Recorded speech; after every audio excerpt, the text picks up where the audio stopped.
টি-20 বিশ্বকাপের ফাইনালে শনিবার রাতে মাঠে নামে দক্ষিণ আফ্রিকা। তবে এই ম্যাচে মাঠে নামার আগে ভোগান্তি পোহাতে হয়েছে প্রোটিয়াদের।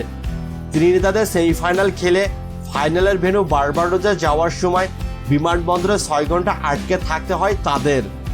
শুধু দক্ষিণ আফ্রিকা দলই নয়, ফাইনালের ম্যাচ রেফারি, আম্পায়ার এবং প্রোটিয়া খেলোয়াড়দের পরিবারের সদস্যদেরও সেখানে আটকে থাকতে হয়েছে।